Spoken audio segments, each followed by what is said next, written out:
Bismillahirrahmanirrahim. Assalamualaikum warahmatullahi wabarakatuh. Perkenalkan, nama saya Baharudin Pasaribu. Saya dari kelas Manajemen Dakwah A semester 5 Stambuk 2020. Mata kuliah Manajemen Sumber Daya Manusia. Dosen pengampu Bapak Muhammad Faharan Haikal MM. Judul yang ingin saya presentasikan ini atau saya paparkan ini, Manajemen Sumber Daya Manusia dalam Pandangan Islam. Baik, yang pertama kita masuk ke pengertian sumber daya manusia. Jadi sumber daya manusia merupakan satu-satunya sumber daya yang memiliki akal pikiran, perasaan, pengetahuan, serta keterampilan.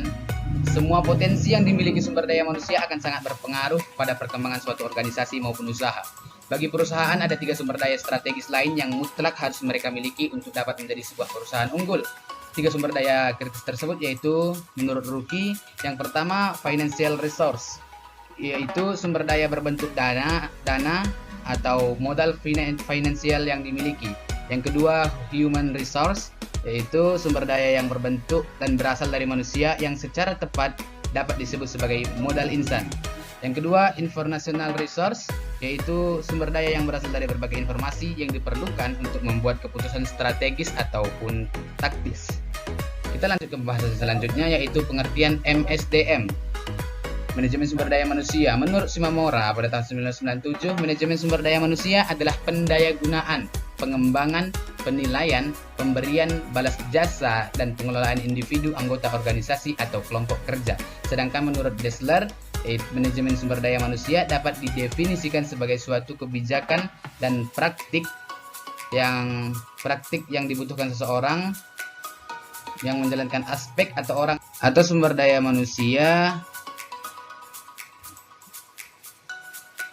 dari posisi seorang manajemen, meliputi perekrutan, penyaringan, pelatihan, pengimbalan, dan penilaian. Kita masuk ke selanjutnya. Dalam pandangan ajaran Islam, segala sesuatu harus dilakukan secara rapi, benar, tertib, dan teratur. Segala sesuatu harus melalui proses yang baik. Rasulullah SAW bersabda, sesungguhnya Allah sangat mencintai orang yang jika melakukan sesuatu pekerjaan, dilakukan secara itqan. Apa itu itqan? Itqan itu adalah tepat, terarah, jelas, dan tuntas. Hadis riwayat Tabrani. Kemudian tujuan manajemen sumber daya manusia menurut Kasway dalam Irianto tahun 2021, yang pertama memberi pertimbangan manajemen dalam membuat kebijakan sumber daya manusia untuk memastikan bahwa organisasi memiliki pekerja yang bermotivasi dan berkinerja yang tinggi, memiliki pekerja yang selalu siap mengatasi perubahan dan memenuhi kewajiban pekerjaan secara legal. Kemudian yang kedua, mengimplementasikan dan menjaga semua kebijakan dan prosedur SDM. Ketiga, membantu dalam pengembangan arah keseluruhan organisasi dan strategi. Keempat, memberi dukungan dan kondisi yang akan membantu manajer lini mencapai tujuannya. Kemudian, menangani berbagai krisis dan situasi sulit dalam hubungan antar pekerja. Yang keenam, menyediakan media komunikasi antar pekerja dan manajemen organisasi.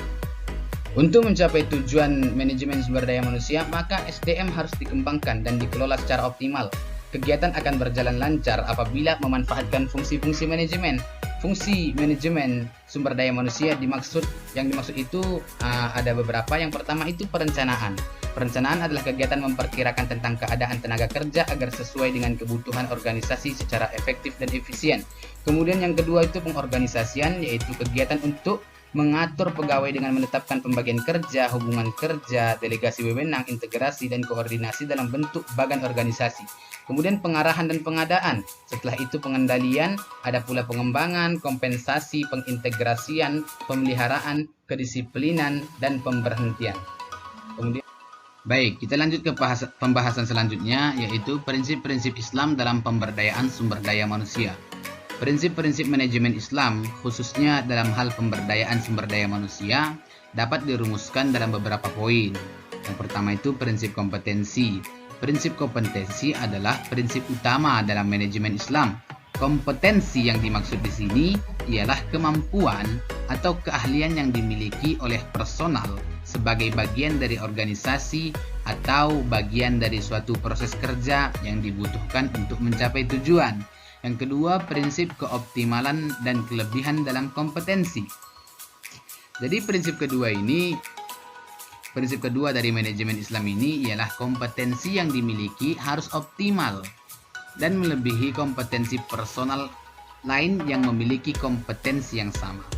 Terus yang ketiga itu prinsip kesesuaian kompetensi dengan kebutuhan. Sistem manajemen sumber daya manusia yang baik, dia adalah sistem yang menekankan pada adanya kesesuaian tenaga kerja dengan kebutuhan.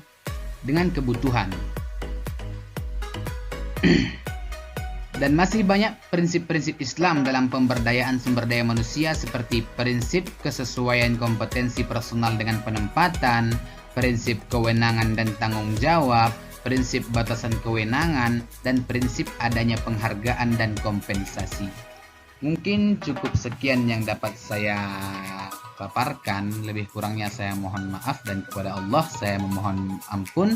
Terima kasih kepada Bapak Muhammad Farhan Haikal yang telah membimbing kami dalam pelajaran atau mata kuliah manajemen sumber daya manusia ini. Semoga bermanfaat untuk kami dan bisa pula kami amalkan di kedepannya nantinya.